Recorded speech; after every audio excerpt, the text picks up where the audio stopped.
नमस्कार, मेरा नाम है अब्दुल्ला इमाम और दर्शन जहानाबाद में आप सभी का स्वागत है। हम हाजिर हुए कुछ अहम खबरों के साथ। थोड़ा सा वक्त निकाल कर देखिए खबरें फटाफट अंदाज में। हम खबरों के सिलसिले की शुरुआत करते और पहली खबर पर आते हैं। जहानाबाद की मिट्टी ने एक ऐसे सपूत को याद किया और गौरवान्वित हुई जिसने न केवल अपने जिले बल्कि पूरे देश का नाम रोशन किया। एल्कम लेबोरेटरीज के संस्थापक, दवा उद्योग के दिग्गज और संघर्ष की जीवंत मिसाल संप्रदा बाबू की 100वीं जयंती रविवार को नगर भवन में भव्य तरीके से मनाई गई। दीप प्रज्वलन कर बिहार सरकार के मंत्री जीवेश मिश्रा और पूर्व सांसद अरुण कुमार ने समारोह की शुरुआत की। माहौल में भावनाओं की वह उष्मा थी जो किसी महापुरुष के प्रति सम्मान में ही महसूस होती है। मौके पर मंत्री जीवेश मिश्रा ने कहा कि आज इस समारोह में शामिल होकर गर्व हो रहा है। संप्रदा बाबू जैसे लोग ही आने वाली पीढ़ियों के लिए प्रेरणा देते हैं। वहीं पूर्व सांसद अरुण कुमार जब संप्रदा बाबू की संघर्ष गाथा सुनाने लगे तो हॉल में बैठे लोगों की भी आंखें नम हो गई। उन्होंने बताया कि एक साधारण किसान परिवार में जन्मे संप्रदा बाबू ने ग्रेजुएशन के बाद शिक्षक की नौकरी की, लेकिन मन न लगने पर व्यापार में कदम रखा। पटना में मगध फार्मा से शुरुआत की, दोस्तों के सहयोग से धीरे धीरे कारोबार बढ़ाया और 1967 में मुंबई जाकर एल्कम लेबोरेटरीज की नींव रखी। और आज वही एल्कम लेबोरेटरीज 46,000 करोड़ रुपए का साम्राज्य है जो देश के दवा उद्योग में तीसरे स्थान पर है और उद्योगपतियों की सूची में 41वें स्थान पर। ये कहानी सिर्फ सफलता की नहीं बल्कि साहस, मेहनत और दूरदृष्टि की अमर मिसाल है। गौरतलब हो कि संप्रदा बाबू भले ही आज हमारे बीच नहीं है, लेकिन उनकी सोच, उनका सपना और उनकी संघर्ष यात्रा आने वाली पीढ़ियों को हमेशा ये दिखाती रहेगी और सिखाती रहेगी कि हालात चाहे जैसे भी हो, अगर इरादे मजबूत हों तो कोई मंजिल दूर नहीं।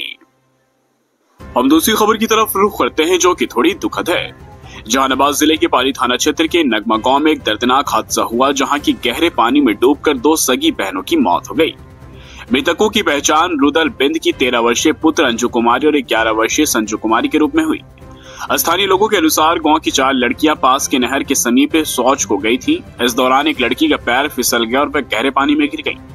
उसे बचाने के लिए उसकी छोटी बहन संजू कुमारी ने पानी में छलांग लगा दी, लेकिन वह खुद भी डूबने लगी। दोनों को बचाने के प्रयास में अन्य 2 लड़कियां भी पानी में उतर गईं, जिससे सभी की जान खतरे में पड़ गई।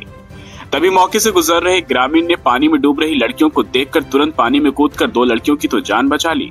हालांकि अंजू और संजू पानी की गहराई में समा चुकी थी। बाद में स्थानीय गोताखोरों की मदद से दोनों के शव को बाहर निकाला गया। घटना की जानकारी मिलते ही पुलिस मौके पर पहुंची, दोनों शवों को पोस्टमार्टम के लिए सदर अस्पताल लेकर आई। हादसे के बाद पूरे गांव में शोक की लहर दौड़ गई और परिजनों का रो रो कर बुरा हाल है। इधर प्रशासन भी घटना की जांच में जुट गई है। अगली खबर की तरफ आपको लिए चलते हैं जहां की जहानाबाद में लगातार चोरों का आतंक बढ़ता जा रहा है। हालांकि पुलिस प्रशासन लगातार अपने स्तर से कोशिश कर रही, फिर भी चोरों के अंदर भय का माहौल कायम नहीं हो पा रहा है। ऐसे बीच ताजा मामला जहानाबाद नगर थाना क्षेत्र के राजा बाजार कृष्णनगर मोहल्ले का है, जहां घर के बाहर खड़ी मोटरसाइकिल की चोरी कर ली गई है। इस बाबत पीड़ित के द्वारा नगर थाने की पुलिस को सूचना दी गई तो नगर थाने की पुलिस भी मौके पर पहुंची और मामले की जांच में जुटी है। अब आपको हम एक जमीनी विवाद से जुड़ी खबर से रूबरू कराते हैं, जहां की जमीन विवाद का मसला इस तरीके का इन दिनों हो गया है कि लोग जमीन के चक्कर में कुछ भी समझने को तैयार नहीं रहते। जरा सी बात बढ़ने पर एक दूसरे के खून के प्यासे हो जाते हैं। ताजा मामला जहानाबाद के मखदुमपुर थाना क्षेत्र के बिजलीपुर गांव से सामने आया, जहां की जमीनी विवाद में एक पक्ष की महिलाओं के साथ बुरी तरीके से मारपीट की गई। इस मारपीट की घटना में 2 महिला जख्मी हैं, जिनका इलाज जहानाबाद सदर अस्पताल में जारी है। घायलों ने बताया कि अक्सर जमीन विवाद को लेकर गांव के कुछ लोग हम लोग को परेशान करते हैं और घर में जब मर्द नहीं होते तो झगड़े को बढ़ाने की कोशिश करते हैं। और फिर से एक बार उन्होंने हमारे घर में घुसकर हमारे साथ में मारपीट की घटना को अंजाम दिया। अब आपको हम दूसरी खबर की जानकारी देते हैं। सिगोड़ी थाना क्षेत्र के बालियाना गांव में एक आवारा कुत्ते का कहर सोमवार को देखने को मिला, जहां की कुत्ते ने गांव के लगभग 3 लोगों को काटकर बुरी तरह से जख्मी कर दिया। इसके बाद सभी घायलों को आनन फानन में इलाज के लिए अस्पताल लाया गया। घायलों के अनुसार कुत्ते के काटने के बाद गांव में शोर हुआ तो लोगों ने पहले लाठी डंडों से कुत्ते को गांव से बाहर निकालने की कोशिश की, लेकिन फिर भी कुत्ता जब बाहर नहीं निकला तो उसे बंदूक के सहारे मारा गया।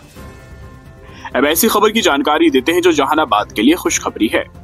पहले जहानाबाद को लोग यहाँ के आपराधिक घटनाक्रम, नक्सलियों का गढ़ एवं इसी तरीके से जुड़े शब्दों की वजह से जानते थे, लेकिन अब जहानाबाद के ही लोग उस परिभाषा को बदलने में जुटे हैं।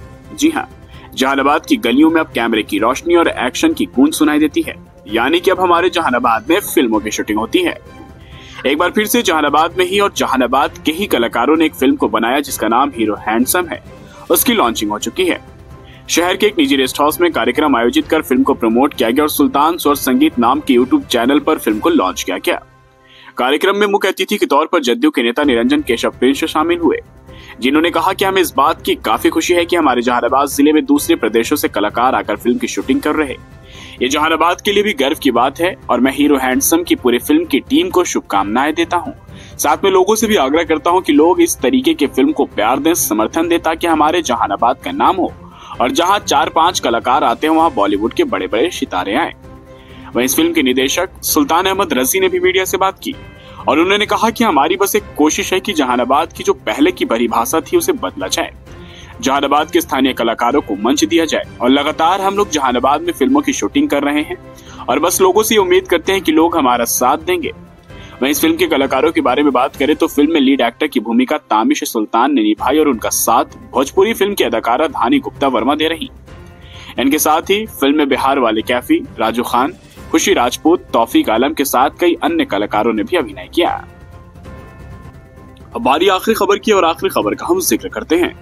जहानाबाद नगर परिषद की सोमवार को ग्रामप्लेक्स भवन में हुई अहम बैठक में शहर के विकास के लिए 355 करोड़ रुपयों की योजनाओं की मंजूरी दी गई। बैठक में नगर विकास के मंत्री जीवेश मिश्रा, जिलाधिकारी, नगर परिषद के अध्यक्ष, सदर विधायक, घोसी विधायक एवं कई अन्य पदाधिकारी मौजूद रहे। बैठक में निर्णय लिया गया कि 300 करोड़ रुपए की लागत से शहर में सीवेज सिस्टम स्थापित किया जाएगा और राजा बाजार में जलजमाव की समस्या के समाधान के लिए 45 करोड़ रुपए की लागत से आधुनिक ड्रेनेज सिस्टम तैयार किया जाएगा। इसके अलावा 11 करोड़ 25 लाख रुपए विभिन्न नगर पंचायत योजनाओं पर खर्च किए जाएंगे। वहीं मंत्री जीवेश मिश्रा ने कहा कि कार्यपालक पदाधिकारी और नगर परिषद अध्यक्ष के बीच तालमेल की कमी को अब दूर किया जाएगा ताकि विकास कार्य तेजी से पूरा हो।